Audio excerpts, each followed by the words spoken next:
अबुआ सरकार राज्य के युवाओं को बेशुमार नौकरी देने जा रही है और आज मोरहाबादी मैदान में सीएम हेमंत सोरेन 9,000 युवकों को नौकरी पत्र बांटेंगे। आपने गौर किया हो या नहीं, बीते 25 सालों में झारखंड शायद ही कभी ऐसा हुआ है जैसा इस साल। अमूमन हर महीने बड़ी मात्रा में सरकारी नौकरी के लिए ज्वाइनिंग लेटर दिए गए। अबुआ सरकार का मतलब अब नौकरी बेशुमार हो गया है। 28 नवंबर को अबुआ सरकार के दूसरे कार्यकाल का 1 साल पूरा हो रहा है। सरकार ने इसे नियुक्ति वर्ष के तौर पर मनाए जाने का ऐलान किया है। साथ ही 11 नवंबर से शुरू हुए झारखंड के रजत जयंती समारोह का समापन भी 28 को हो रहा है। इस मौके पर मुख्यमंत्री हेमंत सोरेन रांची के मोरहाबादी मैदान में आयोजित समारोह में करीब 9,000 लोगों को नियुक्ति पत्र सौंपेंगे। एक लंबी लकीर आने वाले 50 साल का एक आपको ये दिखेगा, एक रोड मैप आपको दिखेगा। सबसे ज्यादा नियुक्तियां शिक्षकों की है। सहायक आचार्य के 8,000 पदों के अलावा डिप्टी कलेक्टर के 207, डीएसपी के 35 और सेल्स टैक्स में 56 नियुक्तियां हो रही हैं। नियुक्ति के लिए 8,514 अभ्यर्थियों की सूची तैयार हो गई है। नियुक्तियों के अलावा सरकार अपने 1 साल के कामकाज का रिपोर्ट कार्ड भी जनता के समक्ष रखेगी। हेमंत सोरेन की सरकार अगर एक एक चीजों को आप देखेंगे तो आपको समझ में आ जाएगी। उन्होंने कहा था ने 5 लाख लोगों को रोजगार देंगे। भाई पूरे 1 साल हो गया, कितने लोगों को रोजगार दिया है बताओ, जरा पूछिए उनसे। तो ऐसे ही ये बकवास करते हैं, कोई देते नहीं है। कमा कितना रहा है ये हिसाब करना बहुत मुश्किल हो रहा है। नियुक्ति की बात करते हैं,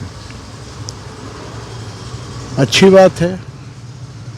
तो ये कोई बहुत बड़ा आप उपकार नहीं कर रहे हैं। किसी भी राज्य सरकार का यह दायित्व बनता है, लेकिन आप उन दायित्वों को पूरा नहीं कर रहे हैं जो आपने 2019 के चुनाव में वायदा किया था। आप एक तरफ ढिंढोरा पीटते हैं कि नौकरी खोज खोज के हमने दिया है, तो फिर ये बेरोजगारी क्यों है? जहां विपक्ष हेमंत सरकार पर हमलावर है, वहीं कांग्रेस का मानना है कि हेमंत सरकार ने जो भी वादे किए हैं उन्हें पूरा किया है। केंद्र की बीजेपी सरकार के सौतेले रवैये के बावजूद महागठबंधन सरकार अपने दम पर राज्य में विकास कार्य कर रही है। 1 साल का यह कार्यकाल और अधिक बेहतर साबित हुआ है।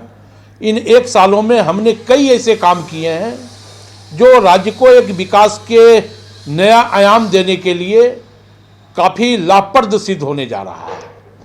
और हम फिर से एक बार बधाई देना चाहते हैं और हम अपने तमाम चारों मंत्रियों को भी बधाई देना चाहते हैं जिन्होंने बखूबी पूरी ईमानदारी और शिद्दत के साथ कांग्रेस के वादे को इन 1 सालों में धीरे धीरे धरातल पे उतारने का काम किया है। जनताओं के बीच में सरकार को चौखट तक ले जाने का काम किया। और लाखों आवेदन आ रहे हैं और लाखों आवेदन में आप देखें कि वहीं पर 75% लोगों का आवेदन का समस्याओं का हल तुरंत वहीं कर दिया जा रहा है। इससे पहले भी बीजेपी की सरकार थी, 18 साल सरकार थी। कभी उन्होंने पूछे कि कभी इतने लाखों की संख्या में कभी भी उन्होंने आवेदन लिया हो? कभी नहीं लिया आवेदन। 28 नवंबर को चुनाव में शानदार जीत हासिल करने के बाद से हेमंत सरकार पर विपक्ष चाहे जितने भी आरोप लगा ले, हकीकत ये है कि इस कार्यकाल में महज 1 साल में जितनी नौकरियां अब तक युवाओं को मिली हैं, उतनी किसी 1 साल में और प्रायोजित केस मुकदमों के बीच ये उपलब्धि किसी मायने से छोटी नहीं। मुख्यमंत्री के 1 साल पूरा होने के इस कार्यकाल को विपक्ष के नेताओं ने तंज कसते हुए साफ तौर पर कहा है कि मुख्यमंत्री हेमंत सोरेन ने जो किसानों, युवकों और तमाम लोगों से जो वादा किया है वो एक भी वादा अभी तक पूरा नहीं किए हैं। फिलहाल इस खबर में ज्यादा अपने सहयोगी मंटू के साथ यशवंत कुमार, नक्षत्र न्यूज, रांची।